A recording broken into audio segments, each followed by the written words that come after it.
Clear? So coming back to the electrochemistry. आपण electrochemistry टॉपिकमध्ये आहोत. Just revise all those points first of all.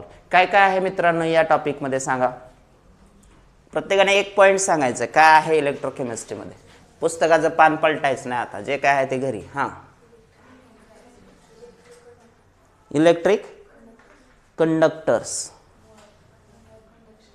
Molar conductivity आहे. बरं, अजून काय आहे या टॉपिकमध्ये? काय आहे असं विचारायला?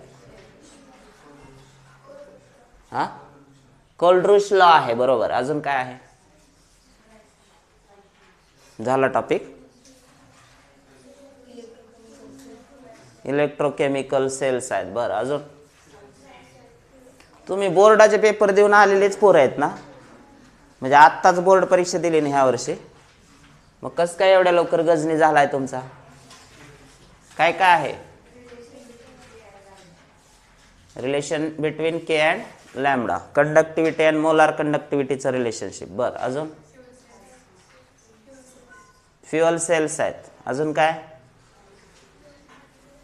मला एक कळत नाही का बरं असं ओव्हरऑल कंटेंट पण तुम्हाला आठवत. साल्ट ब्रिज आहे, स्टँडर्ड हायड्रोजन इलेक्ट्रोड आहे, नाही रेफरन्स इलेक्ट्रोड्स आहेत, इलेक्ट्रोड पोटेन्शियल बद्दलची माहिती आहे, सेल कॉन्स्टंट आहे, रेजिस्टन्स आहे, ओहम्स लॉ बद्दलची माहिती आहे, फॅराडेज फर्स्ट लॉ सेकंड लॉचे न्यूमेरिकल्स आहेत. अजून काय काय आहे? EMF सिरीज आहे. Yes or no? Dry cell आहे, लीड ॲक्युम्युलेटर आहे. सो हा सगळा ओव्हरऑल कंटेंट आहे टॉपिकमध्ये. Let's revise. या टॉपिकचा बेस मित्रांनो काय आहे सगळ्यात अगोदर सांगा. इलेक्ट्रोकेमिस्ट्रीचा बेस 11वीचा एक टॉपिक आहे. कुठला? Redox reaction. ज्यांना ज्यांना रेडॉक्स रिएक्शन बऱ्यापैकी जमतो, ज्यांना कुठल्याही कंपाऊंडमध्ये दिलेलं एलिमेंटचे ऑक्सिडेशन स्टेट काढता येते, किंवा ऑक्सिडेशन म्हणजे काय, रिडक्शन म्हणजे काय, रेडॉक्स रिएक्शन्स म्हणजे काय, ऑक्सिडायझिंग एजंट म्हणजे काय, रेड्युसिंग एजंट म्हणजे काय, ह्या लोकांना हा टॉपिक सोपा जातो. त्याचं कारण या टॉपिकमध्ये रेडॉक्स रिएक्शन्स असणार आहेत. So what is redox reaction? Can you recall? Recall questions म्हणजे 11th मध्ये हे तुम्हाला झालेले किंवा मागच्या स्टँडर्डला झालेलं असतं. रेडॉक्स रिएक्शन काय असतात? Yes, the chemical reactions in which oxidation and reduction takes place simultaneously. त्याच्यानंतर which form of energy is converted into electrical energy in dry cells. आता हे सगळे दाखवलेले ड्राय सेल्स आहेत. कोणती एनर्जी कुणीकडे कन्वर्ट होते, तर ह्या सगळ्यामध्ये कुठले ना कुठले केमिकल्स भरलेले आहेत. It means there is transformation of chemical energy into electrical energy.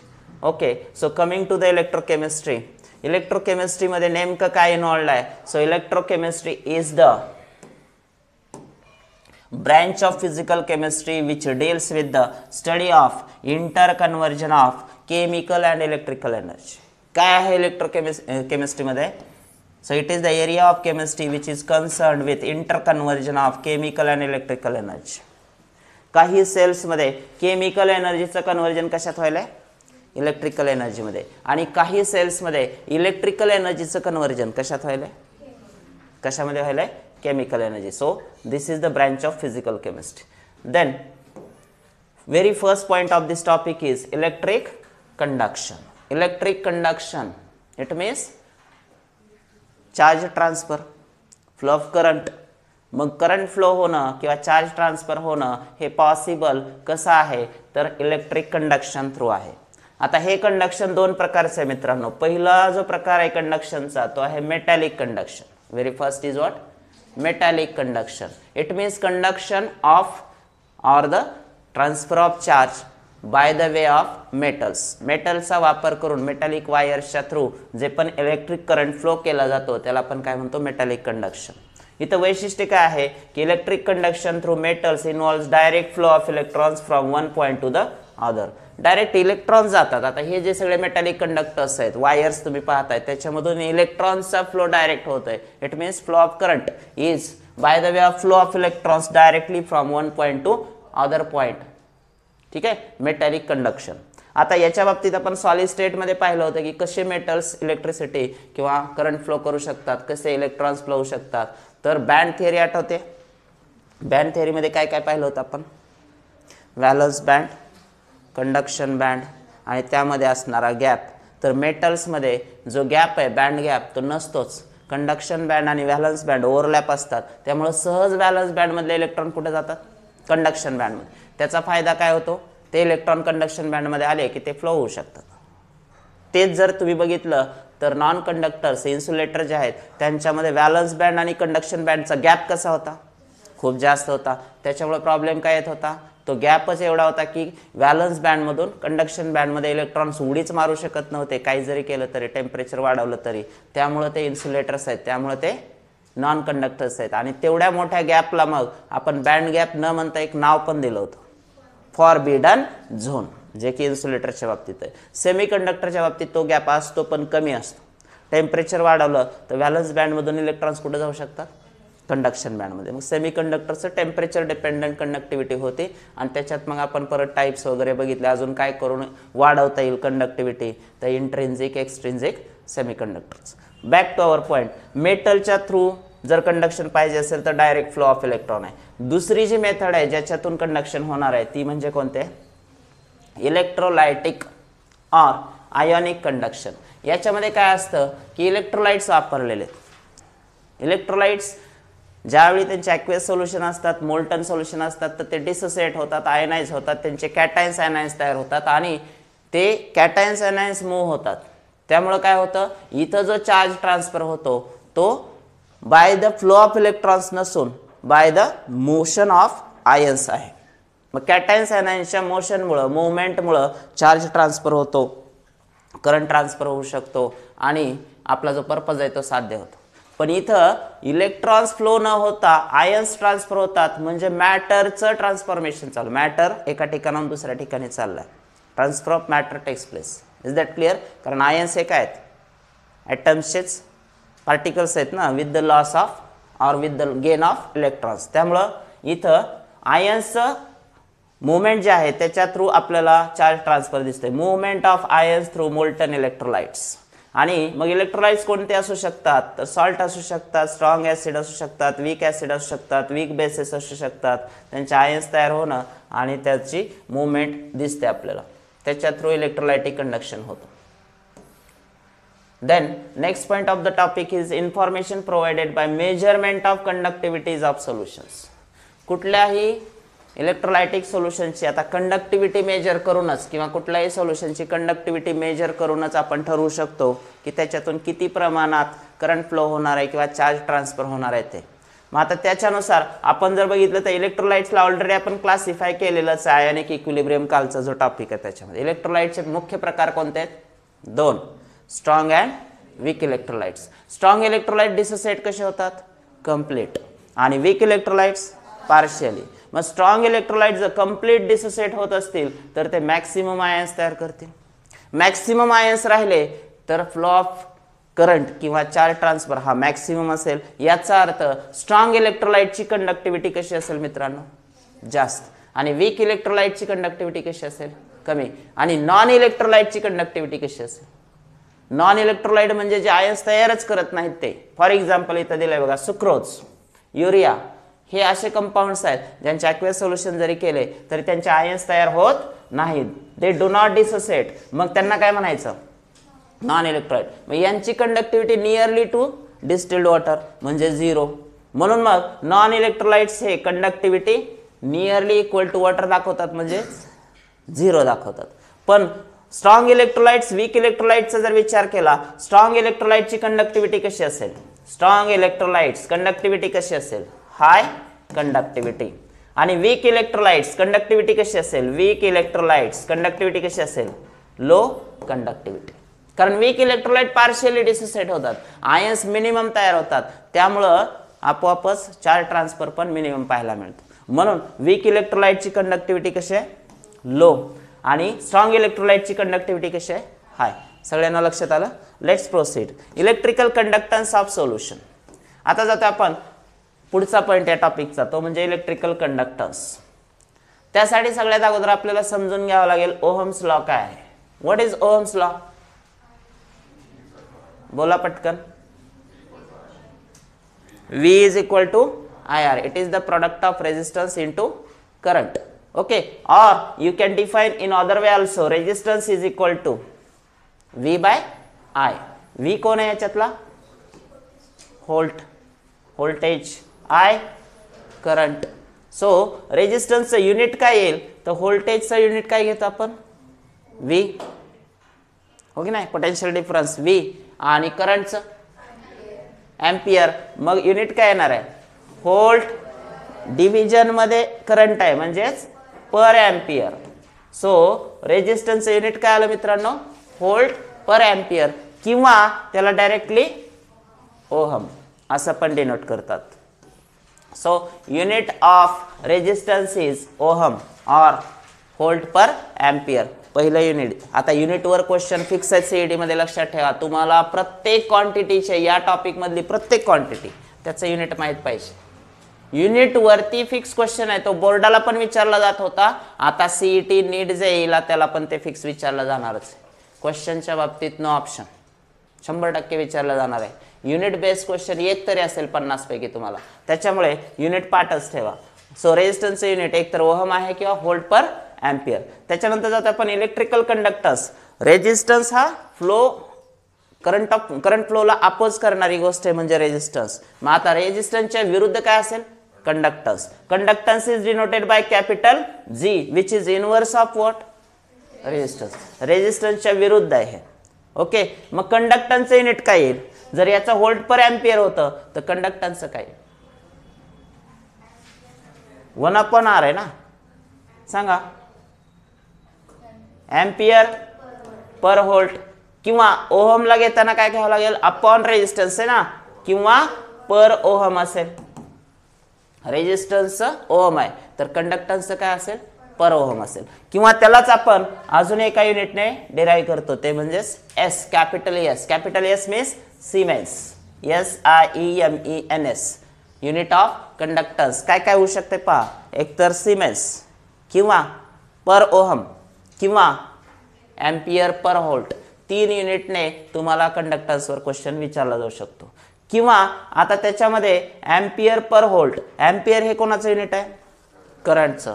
करंटला in terms of charge define करा.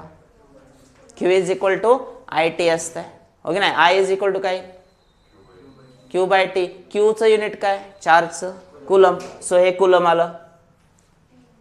बाय T मीन्स टाइम, हे पर सेकंड आलं, आणि ऑलरेडी हे पर व्होल्ट तर आहेच की. सो ओव्हरऑल आणखी एक युनिट काय आलं मग coulomb per volt per second. So हे पण युनिट पॉसिबल आहे. 1, 2, 3, 4 युनिट लक्षात ठेवा. कोणासाठी कंडक्टन्स कॅपिटल G साठी. Siemens per ohm, ampere per volt, coulomb per volt per second. Okay, कारण कुलम म्हणजेच एम्पियर सेकंड असते, चार्जचं युनिट आहे ते. Let's come to the next point of the topic. Now resistance is directly proportional to length of the conductor. ज्यावेळी आपण electronic conductors मध्ये metallic कंडक्टरचा विचार करू तर त्यावेळी लेंथ ऑफ कंडक्टरला रेजिस्टन्स डायरेक्टली प्रोपोर्शनल आहे. जेवढी लेंथ वाढेल वायरची मेटॅलिक कंडक्टरची तेवढाच रेजिस्टन्स वाढेल. रेजिस्टन्स वाढेल म्हणजे कंडक्टन्स कमी होईल. अँड एरिया ऑफ क्रॉस सेक्शनला कसा आहे इनवर्सली प्रोपोर्शनल आहे. So R is directly proportional to L and inversely proportional to A. So R is equal to proportionality sign काढा, कॉन्स्टंट आला. कॉन्स्टंट कुठला घेतलाय rho. R is equal to rho into L by A and therefore rho is equal to काय येईल मग सांगा RA upon L, हो की नाही. Rho is equal to resistivity is equal to काय येईल, ह्याला रिअरेंज करा. हा A तिकडे गेला, R into A divided by L. आता मला सांगा जर असा फॉर्म्युला आला त्यांनी दिला नाही पण आपण लिहिला rho is equal to resistivity is equal to RA by L, तर त्याचं SI युनिट काय तुम्हाला विचारले आणि हा क्वेश्चन आलेला आहे सीईटी मध्ये. जसा इथं तुम्हाला कॅन यू रिकॉल क्वेश्चन आहे तर युनिट तुम्ही सांगायचे. मग रेजिस्टिव्हिटीचं रोचं युनिट तुम्ही सांगायचं काय ओहम मीटर. का बरं ओहम मीटर, रेजिस्टन्सचं युनिट काय ओहम, आणि एरिया काय असते metre square divided by length काय असते metre. Metre square gets cancelled, only metre is remain behind. So ohm metre हे युनिट असेल रेजिस्टिव्हिटीचं. क्लिअर. याच्यावर क्वेश्चन आलेला आहे, मागच्या सेशन्स मध्ये विचारला गेलेला आहे, तुम्हाला पण विचारला जाऊ शकतो. Coming to the next point, conductivity denoted by small K. जसं रेजिस्टिव्हिटी रो ने डिनोट केले, रेजिस्टिव्हिटीच्या एक्झॅक्ट अपोजिट असतं मित्रांनो काय, कंडक्टिव्हिटी. जसं रेजिस्टन्सच्या अपोजिट काय, कंडक्टन्स, तसं रेजिस्टिव्हिटी हे कोणाच्या अपोजिट आहे, कंडक्टिव्हिटी के. मग आता G इज इक्वल टू काय होतं already 1/R. G is inverse two the resistance म्हणल्यानंतर रेजिस्टन्स ऑलरेडी L/A घेतलाय, मग G काय घ्यावं लागेल, A/L. त्याच्या विरुद्ध घ्यावं लागेल ना. रेजिस्टन्स काय होता L/A, मग कंडक्टन्स काय असेल A/L. हे तर क्लिअर झालं. Remove the proportionality sign. G is equal to काय आलं, K इंटू A/L. तो K कोण आहे, कंडक्टिव्हिटी. प्रोपोर्शनॅलिटी साइन म्हणजे तो कोण आहे, कंडक्टिव्हिटी. मग K इज इक्वल टू काय येईल सांगा, त्यांनी दिलं नाही तुम्ही सांगा. K is equal to GL/A. मग आता याचं युनिट पण तुम्ही सांगायचं. GL/A, G चं युनिट काय होतं, पर ओहम. L मीटर आहे, A मीटर स्क्वेअर आहे, वरचा M कॅन्सल झाला, खाली M स्क्वेअर आहे, म्हणजे खालचा M वरती आणताना काय येईल, per ohm per metre. So unit of K हे पण लक्षात ठेवा. What is the unit of K, conductivity, per ohm per metre. काय म्हणतोय मी, per ohm per metre, unit of K.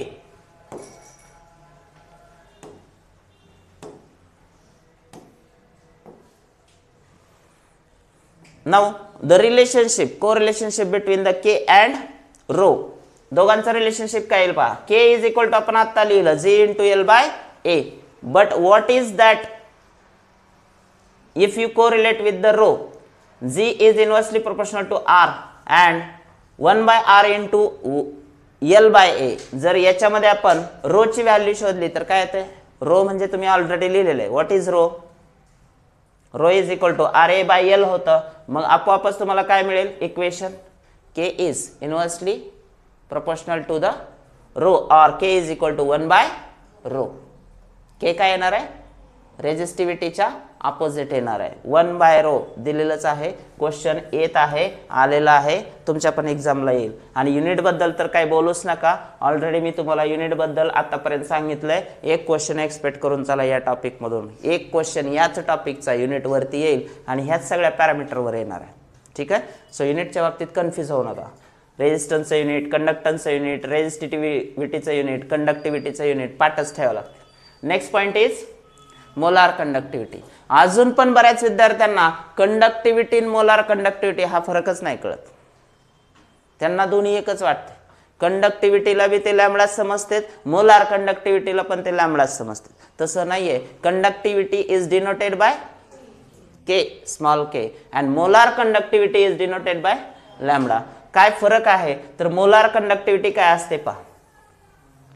The molar conductivity of an electrolyte solution is the electrolytic conductivity K divided by its molar concentration. So ह्या दोघांचं कोरिलेशनशिपच लक्षात ठेवा. Lambda is equal to K/C किंवा lambda is equal to 1000 K/C.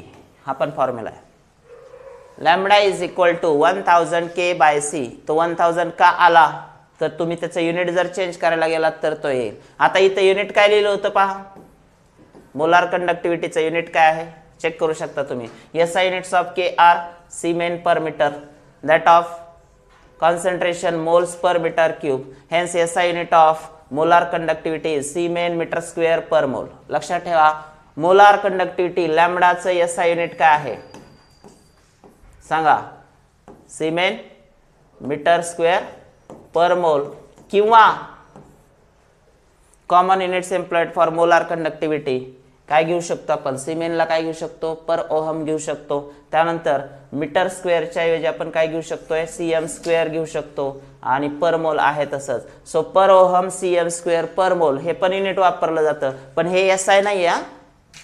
This is not a SI unit, this is common unit. ठीक आहे. Per ohm cm square per mole. तुम्हाला SI युनिटच लिहायचं असेल मोलार कंडक्टिव्हिटीचं तर ते काय येतंय सीमेन मीटर स्क्वेअर पर मोल. आता जातोय आपण ह्याच युनिटला चेंज करायला गेलात तुम्ही तर काही कॉन्स्टंट व्हॅल्यूज हे कसं आलं काय आलं तुम्हाला लक्षात येईल. 1000 ने का उडी मारली इथं ते. Lambda is equal to 1000 K/C. See, कारण त्याच्यामध्ये आपण CM क्यूबला इन्व्हॉल्व करतोय, हो की नाही. CM क्यूब आणि DM क्यूब मध्ये फरक आहे का नाही. DM cube means litre, 1 DM क्यूब is equal to 1000 CM cube, त्यामुळे तो फरक पडतो. So the formula gets change, 1000 K/C, त्यावेळी युनिट चेंज होणार आहे. Then coming to the various numericals, what must be the concentration of solution of silver nitrate म्हणजे AgNO3 to have the molar conductivity. molar conductivity म्हणजे काय दिले तुम्हाला, lambda per ohm cm² per mole and the conductivity K पण दिलेला आहे at 25 degree Celsius. मग तुम्हाला विचारलंय काय त्यांनी याच्यामध्ये, पटकन सांगा. लॅम्बडा दिलाय, K दिलाय, विचारलंय काय, कॉन्सन्ट्रेशन विचारलंय. मग फॉर्म्युला कोणता वापरणार, फॉर्म्युला इथं आहेच की, lambda is equal to 1000 K/C, therefore C is equal to 1000 K/λ. Simply change the formula, rearrange the formula, you will get the answer. आहे असा न्यूमेरिकल येणार आहे. CET वाल्यांनी तर सावध व्हा, आहे असाच न्यूमेरिकल्स येणार आहे, आहे असाच, काहीच फरक नाही. तुम्हाला याचं उत्तरच पाठ करून टाकायचं डायरेक्ट. किती येते ते आपण सोडवलेलं पण आहे क्लासरूम मध्ये, बघा त्याचा आन्सर काय येते. Then next one is the molar conductivity म्हणजे काय दिलाय, लॅम्बडा. कॉन्सन्ट्रेशन पण दिलेलं आहे, solution at 25 degree Celsius is, molar conductivity एवढी दिली. What is its conductivity, K विचारलंय, आहे तसंच फॉर्म्युला ठेवा, आन्सर येऊन जाईल तुमचं. K is equal to 1000 K/C. किती आलं आन्सर त्याचं, 0.01115 पर ओहम पर सेंटीमीटर, Kचं युनिट, हो की नाही. आपण अजून एक युनिट घेतलं होतं Kचं, कोणतं, पर ओहम पर मीटर. पण आता इथं जे पण काही दिलेलं आहे तुम्ही जर बघितलं तर इथं मोलार कंडक्टिव्हिटीचं युनिट काय, CMच्या फॉर्ममध्ये, म्हणून मग आपलं फायनल युनिट कंडक्टिव्हिटीचं सुद्धा काय आलं, पर सेंटीमीटरच्या ह्याच्यात आलं. सो काय नेमकं युनिट दिलेले, दिलेल्या व्हॅल्यूचे जे युनिट आहेत त्याच्यानुसारच फायनल क्वांटिटीचं पण युनिट येणार आहे. युनिट जरी एकापेक्षा जास्त असले तरी युनिट कन्व्हर्जनवरती पण फोकस करा. Then variation of conductivity with the concentration, काय होतंय, कंडक्टिव्हिटी वाढते का कमी होते ते तुम्ही चेक करू शकता. हे थेरॉटिकल पॉईंट आहे. Electrolytic conductivity is electrical conductance, हे झालं. It depends on the number of current carrying ions present in unit volume of solution. On dilution, total number of ions increases as a result of increased degree of dissociation. जर तुम्ही एखाद्या इलेक्ट्रोलाइटला dilute केलं तर काय होईल, dissociation वाढेल आणि number of ions पण काय होतील, वाढतील. आणि increase in total number of ions not in proportion of dilution. पण ज्या प्रमाणात तुम्ही व्हॉल्यूम वाढवताय, डायल्यूट करताय सोल्युशनला, त्या प्रपोर्शनमध्ये आयन्सची संख्या पण वाढत नाही. मग त्याचा परिणाम काय होतो, therefore number of ions per unit volume of solution decreases. मग पर युनिट व्हॉल्यूम जर आपण आयन्सची संख्या काढली ते मात्र कमी होत आहे. आणि ह्याचा रिझल्ट काय होतो, this results in decrease of conductivity with decrease in concentration of solution. So शेवटचं वाक्य खूप महत्त्वाचं आहे, हायलाइट करून ठेवा. On dilution conductivity decreases. उत्तर काय पाहिजे तुमचं, on dilution or on decrease in concentration of solution conductivity decreases. conductivity म्हणजे कोण, K डिक्रीज होतो. त्यानंतर variation of molar conductivity. Molar कंडक्टिव्हिटीच्या बाबतीत पहा, the molar conductivity is the electrical conductance of 1 mole of an electrolyte in a given volume of solution. आता इथं fix कोण आहे, मोलार म्हणलं की 1 मोल, ते फिक्स झालं. अमाऊंट ऑफ सबस्टन्स फिक्स केला, अमाऊंट ऑफ इलेक्ट्रोलाइट आपण फिक्स केला, तो बदलत नाहीये. व्हॉल्यूम मात्र गिवन व्हॉल्यूम आहे, तो कमी जास्त होऊ शकतो. So the increasing number of ions produced in a solution by 1 mole of the electrolyte lead to increased molar conductivity. काय झालं इथं, नंबर ऑफ आयन्स काय झाले, वाढले. In a solution by 1 mole of electrolyte lead to increased molar conductivity. So molar conductivity, number of ions जर वाढले तर आपोआपच वाढते. लॅम्बडाच्या बाबतीत आहे ते विषय. Variation of molar conductivity with concentration. आता तुम्ही बघू शकताय strong electrolytes. The molar conductivity of solution of strong electrolyte increases rapidly with dilution. आपण कंडक्टिव्हिटीला डिक्रीजेस म्हणलं होतं, मोलार कंडक्टिव्हिटीला काय लिहितोय, हे खूप महत्त्वाचे बरं, याच्यावर क्वेश्चन्स आलेले आहेत. त्यामुळे तुमचा जो कन्फ्युजनचा पार्ट आहे तो दूर करा. K decreases but lambda, this is lambda. Molar conductivity म्हणलं की लॅम्बडा लक्षात ठेवायचं. कंडक्टिव्हिटी म्हणलं की स्मॉल के डायल्युशनला डिक्रीज होतो, पण लॅम्बडा काय व्हायलाय, इन्क्रीज व्हायलाय, कारण नंबर ऑफ आयन्स वाढायलेत डायल्युशन मध्ये. It approaches the limiting value काय असेल ते. The dilution has no effect on molar conductivity thereafter. The maximum limiting value of molar conductivity is the molar conductivity at zero concentration or at infinite dilution. हे पण महत्वाचं आहे. It is denoted by lambda zero. Infinite डायल्युशनला maximum value असते, त्याच्यानंतर molar conductivity वाढत नाही. एकदा का तुम्ही इन्फायनाइट डायल्युशनला गेला, झिरो कॉन्सन्ट्रेशन, थोडक्यात डायल्युशन वाढत जाणं म्हणजे काय, कॉन्सन्ट्रेशन कमी होणं. मग कॉन्सन्ट्रेशन कमी होऊन होऊन होऊन किती होईल, तर झिरो होईल. मी तुम्हाला याच्यासाठी एक्झाम्पल पण दिलं होतं की 1000 लिटर पाण्याच्या टाकीमध्ये अर्धा चमचा साखर आणि अर्ध लिंबू पिळलं आणि ते शरबत म्हणून दिलं तर काय वाटेल. आता शुगर सोल्यूट आहे, हो की नाही, तो सिट्रस ज्यूस जो आहे तो पण सोल्यूट आहे, पण त्याचा अमाऊंट सॉल्व्हंटच्या तुलनेनं कसं आहे, फार कमी आहे. मग ते सोल्युशन कसं झालं, very very very very dilute, कारण सोल्यूटच्या अमाऊंटवर कॉन्सन्ट्रेशन असते मित्रांनो. कॉन्सन्ट्रेशन मग त्या सोल्युशनचं काय, खूपच कमी. व्हेरी व्हेरी डायल्यूट म्हणजे काय, झिरो कॉन्सन्ट्रेशन. मग झिरो कॉन्सन्ट्रेशनला जी कंडक्टिव्हिटी, मोलार कंडक्टिव्हिटी असते ती काय असते, मॅक्सिमम. त्याच्या पुढे नाही परत त्याची व्हॅल्यू चेंज होत, ती परत चेंजच होत नाही. इथं तुम्हाला तसा ग्राफ पण दाखवलेला आहे. स्ट्रॉंग इलेक्ट्रोलाइटसाठी हे राहणार, वीक इलेक्ट्रोलाइटसाठी हे राहणार. त्याचा ग्राफ दाखवलेला. Weak electrolyte, the molar conductivity of weak electrolytes increases rapidly on dilution for concentrations. ते दिलेलेच आहे रेंज त्यांनी.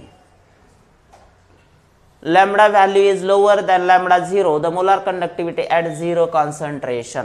आता हे पण लक्षात घ्या, lambda value is lower than lambda zero, the molar conductivity at zero concentration. मग मोलार कंडक्टिव्हिटी जास्त कुठे आहे, झिरो कॉन्सन्ट्रेशनला. त्याच्या खालची रेंज त्याच्यापेक्षा कमीच असणार आहे. झिरो कॉन्सन्ट्रेशनला ती मॅक्सिमम आहे, हे लक्षात ठेवायचं. थेरॉटिकल पॉईंट तुमचा झाला. देन कमिंग टू द कोलब्रुश लॉ. कोलब्रुश लॉ काय सांगतो मित्रांनो, lambda zero, molar conductivity at infinite dilution or zero concentration, जी की मॅक्सिमम असू शकते, तर त्याचं समेशन सांगितले त्यांनी. काय काय सांगितलंय, number of moles of cations and number of moles of anions. So what is Kohlrausch law? It is the sum, lambda 0 is the sum of molar conductivities of cation and that of anion.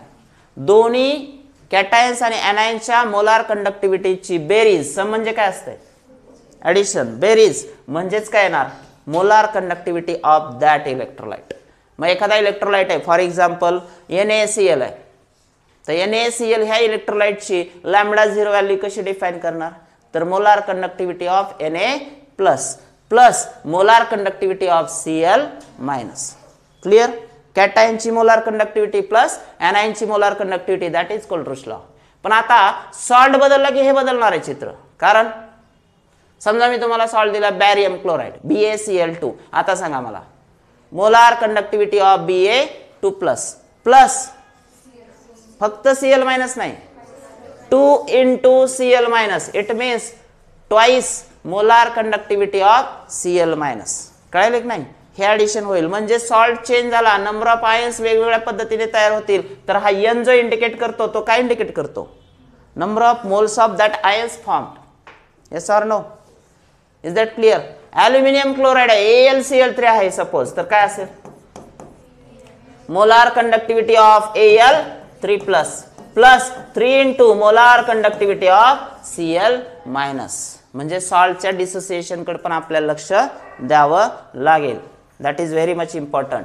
कुठं वापरला जातो कोलब्रुश law, theory can be used to calculate molar conductivity of an electrolyte at zero concentration. कारण प्रत्येक वेळी आपण lambda 0 लिहायला होतं, त्यामुळे ही थिअरी कुठं वापरली जाते, तर इन्फायनाइट डायल्युशनच्या वेळी.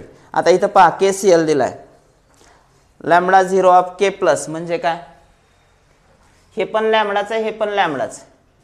सर एक लॅम्बडा असं आणि एक लॅम्बडा तसं का, आपल्याकडं कसं दोन पद्धतीने ए लिहितो आपण इंग्लिशला, कॅपिटल ए स्मॉल ए, ते तसंच आहे.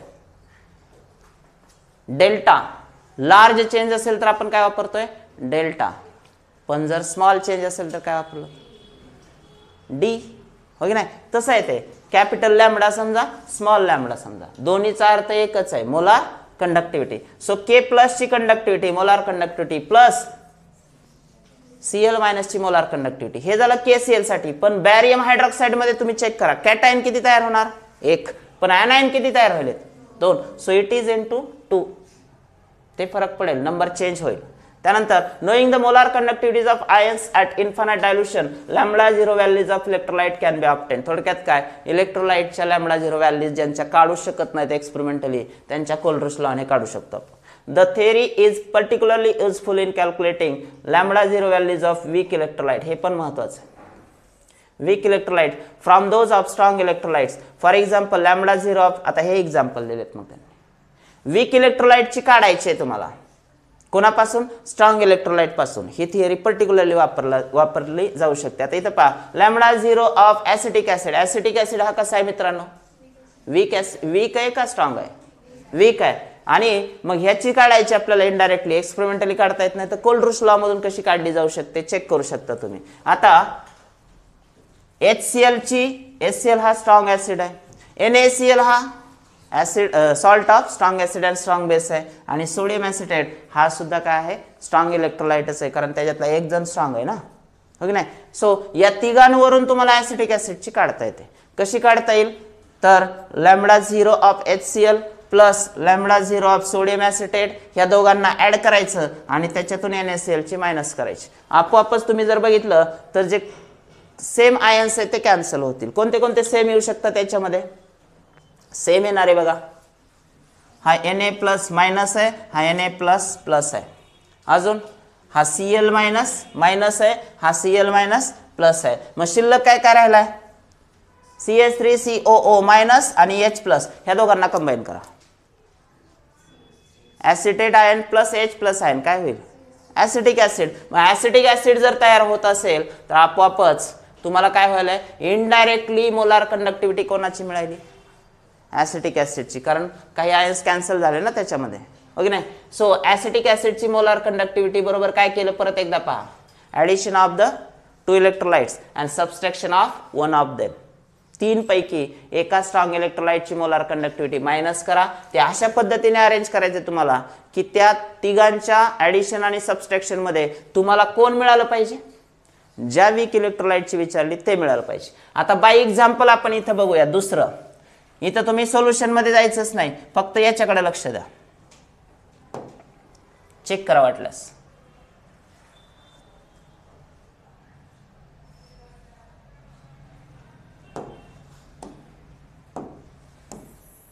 अरे सांगा आता, सोल्युशन तुमच्या समोर नाही आहे, तुम्ही मला उत्तर सांगणार डायरेक्ट. काय करणार आहे त्याच्यात? विचारले कोणाची बघा, calculate the molar conductivity of, कोणाची विचारले? AgI ची काढायची, म्हणजे हा वीक इलेक्ट्रोलाइट असणार आहे. एक्सपेरिमेंटली नाही मिळाला म्हणजे इनडायरेक्टली काढायचं. त्याच्यासाठी तुम्हाला कोण कोण दिलेले ते बघा. सोडियम आयोडाइड दिलाय, सिल्वर नायट्रेट दिलाय, सोडियम नायट्रेट दिलाय. आता चेक करा की तुम्हाला शिल्लक कोणते आयन्स पाहिजेत? Ag plus I minus. मग आता ह्याच्या तिघांमध्ये काय प्रोसेस करणार? कोणाकोणाला ऍड करणार? NaI आणि AgNO3 ला काय करायचं? ऍड करायचं. Lambda 0 of NaI plus lambda 0 of AgNO3. आणि आता ह्याच्यातले जे आपल्याला नको आहे ते कॅन्सल झाले पाहिजेत. नको कोण कोण आहे त्याच्यातले पहा, हे पाहिजे, हे पाहिजे, म्हणजे सोडियम नको आहे, त्यानंतर NO3 नको आहे. मग NaNO3 ला काय करा? मायनस करा. Minus molar conductivity of NaNO3. आता मी बाकी डिटेल्स लिहित बसत नाही, चेक करा. Common ions gets cancelled plus minus मुळे. कोण कोण कॅन्सल होणार? हा Na प्लस राहणार, हा मात्र काय होणार? A मायनस साइन मुळे कॅन्सल होणार. त्याच्यानंतर Ag प्लस राहणार, पण NO3 मायनस हा प्लस आहे, हा काय येईल? मायनस. मग आपोआप शिल्लक कोण कोण आहे? AgI. मग काढू शकतो की आपण, हो की नाही. आता हे झालं तुमचं थेरॉटिकल पार्ट कोलरिस लॉचा. पण ऍक्च्युली काम कशावर करायचं? व्हॅल्यूजवर. व्हॅल्यूज दिलेत ना त्यांनी, मग पहिल्या 2च्या व्हॅल्यू ह्या असतील, तिसऱ्याची व्हॅल्यू ही असेल. ह्या दोघांना काय करायचंय? ऍड करायचंय. आणि ह्या दोघांमधून हा काय करायचा आहे? मायनस करायचा आहे. आन्सर येऊ शकतं, आलेलं पण आहे. आता तेवढा वेळ नाही. किती येते सांगा? सोपं आहे ना कोलरिस लॉ? म्हणजे जरी न्यूमेरिकल आला, डेटा जास्त असणार आहे मित्रांनो, पण घाबरायचं नाही. डेटा जरी जास्त असला, 3 लाईनमध्ये 4 लाईनमध्ये क्वेश्चन असला तरी मी तुम्हाला सांगायलोय ना, आहे असे क्वेश्चन येते तो माझ्या शब्दावर विश्वास ठेवा प्लीज. आहे असेच येतात, आहे असेच येतात, व्हॅल्यू सुद्धा बदलत नाही. मग तुम्हाला लय वाटलं डोकेदुखी, एजी आहे 138.8 खलास पाठच. म्हटलं शॉर्ट नोट जे तुम्ही काढलेत ना आता 1 पेज 2 पेज, त्याच्यात न्यूमेरिकलचं उत्तरच तसं लिहायचं.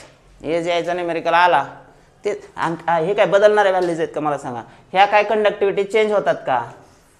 ह्या व्हॅल्यूज कॉन्स्टंटच राहणार ना. त्या इलेक्ट्रोलाइटला सायंटिफिक लेवलला हाय क्वालिटी लॅबोरेटरीजला चेक केलेल्या कंडक्टिव्हिटीज त्या काय बदलणार आहेत का?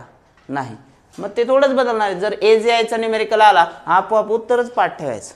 म्हणजे याला 54 सेकंद द्यायचे त्या गणिताला, वाघाने कामच करून आला म्हणायचं. त्याच्यामुळं कधी कधी मी सांगतो ना तुम्हाला, पाठ करणारी लेकरच तुम्हाला 90% दिसतील सगळ्या टॉपच्या कॉलेजला. जेवढी पण टॉपचे medical, engineering, pharmacy, agri colleges आहेत ना, तिथं पाठ करणारे विद्यार्थी जास्त आहेत.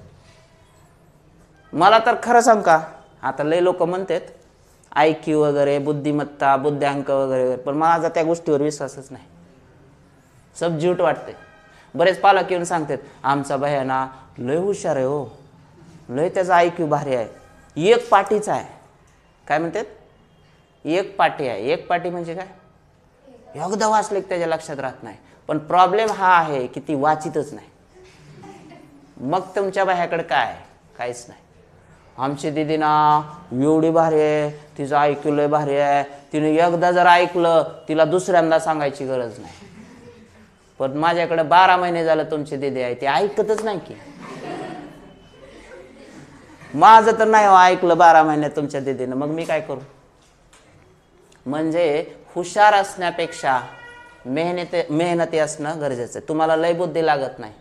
रट्टा मारणारी, पाठ करणारी लोक टॉपच्या कॉलेजेसला आहेत. आणि मी हे खोटं बोलत नाही मित्रांनो, ऑब्झर्वड आहे, माझ्याकडे पूर्ण एक्सपिरियन्स आहे. जवळपास आज मी धाराशिवचे 14 वर्ष आणि छत्रपती संभाजीनगरला 3 वर्ष, जवळपास 14 आणि 3 17 वर्ष टीचिंग फील्डमध्ये.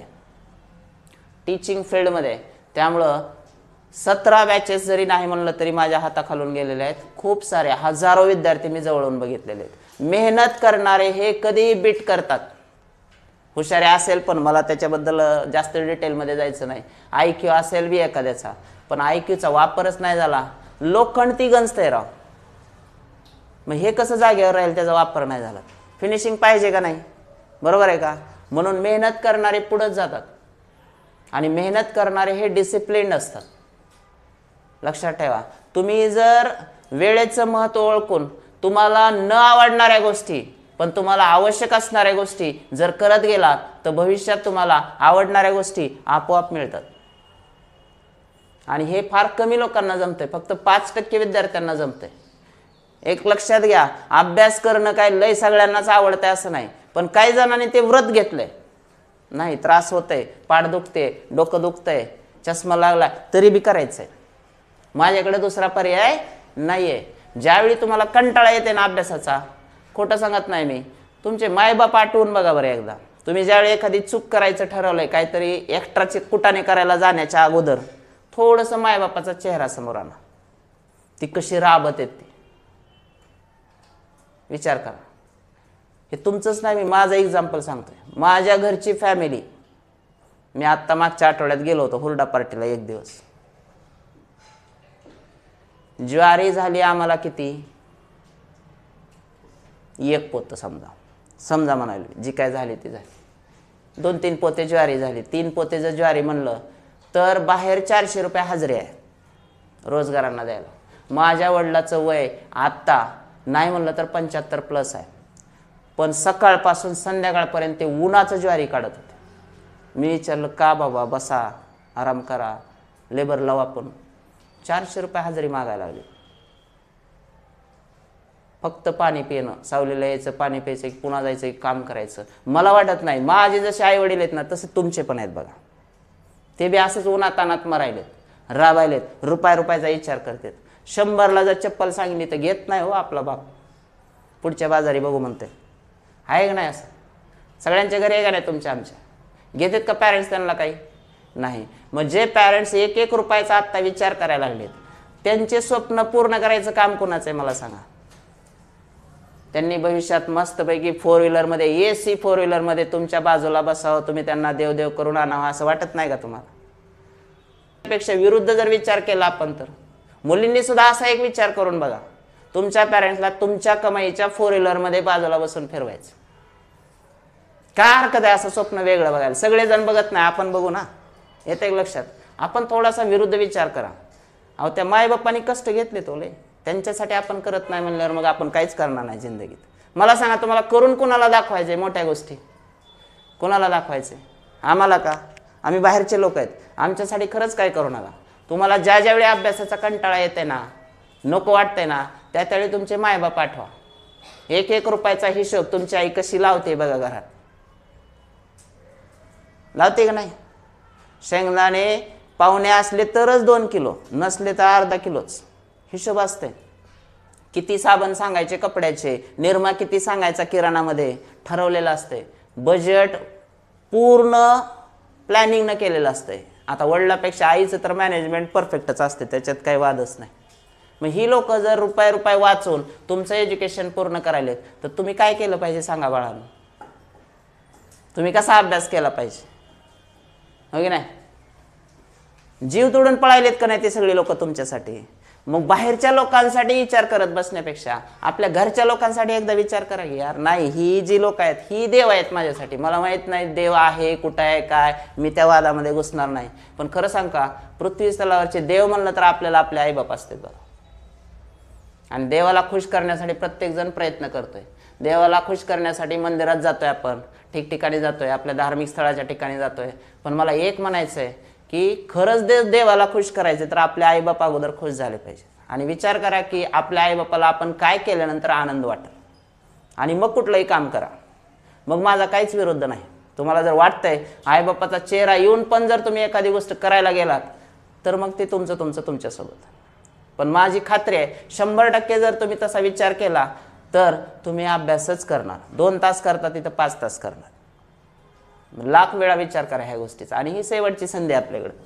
चलो ह्याची पण काढू शकताय तुम्ही. सेम न्यूमेरिकल आहे. न्यूमेरिकल्स तेच दिलेले आहेत. आता याच्यामध्ये काय विचारलंय परत एकदा बघा. 2 वेगवेगळे इलेक्ट्रोलाइट आहेत, त्यांना कम्पेअर करून काढायचे. कोलरुश लॉवरचेच न्यूमेरिकल्स आहेत. हा जो न्यूमेरिकल आहे तो इथला याच्यावरचा. What is the relationship between degree of dissociation, molar conductivity at the given concentration and molar conductivity at infinite dilution? So what is the relationship? Alpha is equal to lambda c upon lambda 0. So lambda c काय असणार आहे? molar conductivity of the electrolyte at given concentration. आणि lambda 0 काय असणार आहे? molar conductivity at the infinite dilution. त्याच्यावरचा हा numerical होता. हा वाला molar conductivity of 0.01 molar acetic acid at 25 degrees Celsius is 16.5. Calculate its degree of dissociation. 0.01 molar solution and dissociation constant. आता dissociation constant म्हणजे Ka पण काढा म्हणतंय. सो 2 टॉपिकचा फॉर्म्युला एका ठिकाणी आला आता तुमचा. आयोनिक इक्विलिब्रियम मध्ये काय होतं? Alpha is related with the K किंवा Ka किंवा Kb. कालचा फॉर्म्युला आठवा. काय होता formula? Ka is equal to alpha square C. हो की नाही? मग आपण अगोदर अल्फा काढू शकतो या फॉर्म्युल्यामधून, तो काढला. आणि नंतर कुठला फॉर्म्युला वापरायचा आपल्याला? हे तर 1 - अल्फा तर ते नेग्लिजिबल आहे, ते जाणारच. Ka इज इक्वल टू काय येणार आहे? Alpha square C. त्याच्यातून आपण डिसोसिएशन कॉन्स्टंट काढू शकतो. Then coming to the next, measurement of conductivity. कोणता measuring device? Cell. Conductivity cell. Conductivity cell मध्ये काय काय आहे? प्लॅटिनम प्लेट्स आहेत, वायरने कनेक्टेड. त्यांच्यामधला जो गॅप आहे ते डिस्टन्स आहे. इलेक्ट्रोलाइट सोल्युशन त्याच्यामध्ये भरलेलं आहे. सो सेल कॉन्स्टंट काय असते? The conductivity of an electrolyte solution K is equal to 1/R into L/A. हा फॉर्म्युला ऑलरेडी झाला. What is cell constant? Cell constant काय असतं? It is the ratio of separation between the 2 electrodes divided by area of cross section. Cell constant काय असतो? रेश of separation, separation म्हणजे काय, ह्या दोन प्लेटच्या मधलं अंतर ते काय असणार L, divided by cross sectional area of this plate, म्हणजे ज्या दोन प्लेट वापरल्या त्याचा एरिया. सो सेल कॉन्स्टंट काय आला L/A. आणि K इज इक्वल टू काय आहे, मग K ची व्हॅल्यू इथं तुम्हाला दिलेलीच आहे L/A. हे कोण आहे, सेल कॉन्स्टंट, म्हणजे काय येणार cell constant divided by R. So K ची value in terms of cell constant लक्षात ठेवा, K is equal to cell constant upon R. आता ते कसं काढलं काय, by experiment determination of cell constant, त्याच्यासाठी हा एक्सपेरिमेंट दाखवला होता बघा. काय हे व्हीटस्टोन्स ब्रिज, त्याच्यामधून आपण काढू शकतो. Cell constant is equal to conductivity of KCl into resistance of the solution. हा पण फॉर्म्युला लक्षात ठेवा, cell constant is equal to K into R, कारण हाच फॉर्म्युला रिअरेंज झाला ना. Cell constant is equal to K into हा R इकडे कुठे आहे डिनॉमिनेटर, पलीकडे जाताना मल्टिप्लिकेशन मध्ये जाईल. So cell constant is equal to K into R. कुठला इलेक्ट्रोलाइट वापरलाय ते, त्याची कंडक्टिव्हिटी KCl वापरला होता याच्यामध्ये म्हणून तो.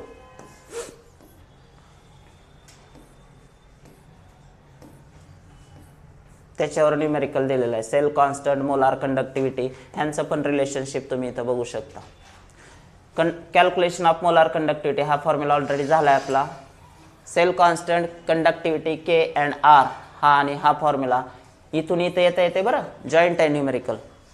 हे बघा, अगोदर K काढू शकता, सेल कॉन्स्टंट दिलेला असेल, रेजिस्टन्स दिलेला असेल तर रेजिस्टन्स देतील, सेल कॉन्स्टंट देतील, त्याच्यावरून काय काढू शकतो K. आणि आलेला K ची व्हॅल्यू कुठं ठेवायची 1000 K/C मध्ये ठेवायची. काय येईल मोलार कंडक्टिव्हिटी. हा जो न्यूमेरिकल आहे तसा जॉईंट आहे तो, त्याच्यामुळं ते मल्टिपलसाठी असेल, लेंदी असेल. लेंदी शक्यतो विचारत नाहीत, छोटे छोटेच विचारले, तेवढे कॉम्प्लिकेटेड विचारत पण नाहीत. Second part of this topic is what, electrochemical cells. Electrochemical cells अगोदर सगळ्यात महत्त्वाचं, सेल जे बनतात ते कशातून बनतात, इलेक्ट्रोड्स मधून. इलेक्ट्रोड्स दोन प्रकारचे सेल मध्ये, कोणते, कॅथोड आणि ॲनोड. सो ॲनोडला काय घडतं आणि कॅथोडला काय घडतं हे तुम्हाला माहित पाहिजे. There are two types of electrodes. पहिला आहे कॅथोड. कॅथोडला काय घडतं, रिडक्शन. ॲनोडला ऑलवेज काय घडतं, ऑक्सिडेशन. एक एकच शब्द हायलाइट करून ठेवा, तेवढंच पाठच पाहिजे ते. त्यानंतर टाइप्स ऑफ इलेक्ट्रोकेमिकल सेल दोन प्रकारचे आहेत. पहिला इलेक्ट्रोलायटिक सेल, दुसरा गॅल्व्हॅनिक और व्होल्टेक सेल. इलेक्ट्रोलायटिक सेल मध्ये काय होतं, in such cells electrical energy is converted into chemical energy. Electrolytic cell मध्ये काय होतं, इलेक्ट्रिकल एनर्जीचं कन्वर्जन केमिकल एनर्जी मध्ये होतं. आणि गॅल्व्हॅनिक किंवा व्होल्टेक सेल मध्ये काय होतं, in this cells chemical energy is converted into electrical energy. So दोन सेलचं प्रिन्सिपल अपोजिट आहे. आता जे इलेक्ट्रोलायटिक सेल्स आहेत ते आपल्याला पुढे स्टडीला आहेत. पहिले इलेक्ट्रोलायटिक सेल पहिला कुठला आहे, electrolysis of molten NaCl. Molten NaClचं जर तुम्ही बघितलं तर आता हे सगळं सांगत बसत नाही, ऑलरेडी कॅथोड ॲनोड, ॲनोडला कोण जातो, कॅथोडला कोण जातो. तुम्ही जर चेक केलं तर कॅथोड ॲनोडला तुम्ही पाहू शकता ओव्हरऑल सेल रिएक्शन कडेच लक्ष द्यायचं. कोणाचं ऑक्सिडेशन झालंय, Clचं, आणि कोणाचं रिडक्शन झालंय, Na कारण Na+ असतो, इलेक्ट्रॉन घेण्यासाठी पडणार आहे, आणि Cl- मायनस आहे, इलेक्ट्रॉन देण्यासाठी जाणार आहे. देणारे ऑक्सिडाइज होतील, घेणारे रेड्यूस होतील. नेट सेल रिएक्शन काय, twice Na + twice Cl- that gives twice Na + Cl2. So result खूप महत्वाचे आहेत, रिझल्टवर क्वेश्चन आलेले आहेत. रिझल्ट पहिला काय आहे सांगा, मोल्टन NaClचा pale green chlorine gas release at कुठल्या इलेक्ट्रोडला, ॲनोड. त्यानंतर molten silvery white sodium formed at what, cathode. So एका ठिकाणी कोण आलाय, क्लोरीन गॅस, कोणाला, ॲनोडला, आणि दुसऱ्या इलेक्ट्रोडला कोण आलाय, sodium silvery white. Decomposition of NaCl into metallic sodium and chlorine gas झालं. आता तेच इलेक्ट्रोलायसिस फॉर ॲक्वियस NaCl. अगोदर मोल्टन बघितलं, आता पाणी टाकायचं. ॲक्वियस जर केला तर वॉटरची इन्व्हॉल्वमेंट त्याच्यामध्ये आले. रिएक्शन्स काय होतात तुमची तुम्ही बघा. ओव्हरऑल नेट सेल रिएक्शन पहा, ऑक्सिडेशन कोणाच झालंय, क्लोरीनचं, क्लोरीन आला. त्यानंतर रिडक्शन मध्ये कोण आलाय, H2 गॅस आलाय, म्हणजे इथं सोडियम आलाच नाही. यावेळी रिझल्ट वेगळे आहेत. H2 gas liberated at cathode, Cl2 gas release at anode. म्हणजे ॲक्वियस मध्ये दोन्ही ठिकाणी गॅसेसच आहेत, एक क्लोरीन दुसरा H2. मग न आलेले कोण कोण आहेत, Na+ आणि OH- ते तळाला राहतील. आणि मग ते बाजूला काढला जाऊ शकतो. Na+OH मायनस कंबाईन होईल, काय तयार होतं NaOH. NaOH कोण आहे? Sodium hydroxide. म्हणजे याचा तिसरा एक प्रॉडक्ट आहे, कोणता? Sodium hydroxide. म्हणून तुम्ही 11 सब ग्रुप 1 and 2 मध्ये लिहिलं होतं preparation method of sodium hydroxide. त्याच्यामध्ये आपण लिहिलं होतं इलेक्ट्रोलायसिस ऑफ ॲक्वियस NaCl. आता ती प्रोसेस पूर्ण झाली. सो 3 रिझल्ट आहे तिथं. कॅथोडला कोण? हायड्रोजन. ॲनोडला कोण? क्लोरीन. आणि खाली जो राहणार आहे तो कोण आहे? NaOH, sodium hydroxide. ॲक्वियसचे रिझल्ट झाले. त्याच्यानंतर क्वांटिटेटिव्ह ॲस्पेक्ट्समध्ये फॉर्म्युला मला वाटतं डायरेक्ट हाच लक्षात ठेवा, सोपा आहे शेवटचा. How to calculate given mass of the deposited mass of that particular particle or whatever it may be the content. त्याचं W कसं काढता येईल, गिवन मास कसं काढता येईल, तर moles of product into molar mass of the product. Moles of प्रॉडक्टचा formula काय? IT divided by 96,500 into mole ratio into molar mass of the product. So moles of product तुम्हाला कसं काढता येईल, तर मोल्स ऑफ प्रॉडक्टचा फॉर्म्युला हा आहे, इथं दिलेला आहे बघा. मोल्स ऑफ प्रॉडक्ट कुठे गेला? Moles of product IT divided by 96,500 into mole ratio into molar mass of product. Mole ratio कसा ठरवायचा? जसं की Na+ ला डिपॉझिट व्हायला किती लागतात इलेक्ट्रॉन? 1 सोडियमला 1 लागेल. 1 मोल सोडियमला 1 मोल इलेक्ट्रॉन्स लागतील.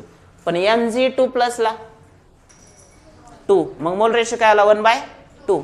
लक्षात येते का? मोल रेशो वेगवेगळा येणार प्रत्येकासाठी. दुसरा आहे Faraday second law. Faraday second law मध्ये सिरीज मध्ये जर आपण कन्सिडर करत असू तर हे फॉर्म्युला येणार आहे त्याचा. W1 mass of first and mass of second. W1 upon mole ratio of first into molar mass of first. 1 1 1 तीन ठिकाणी.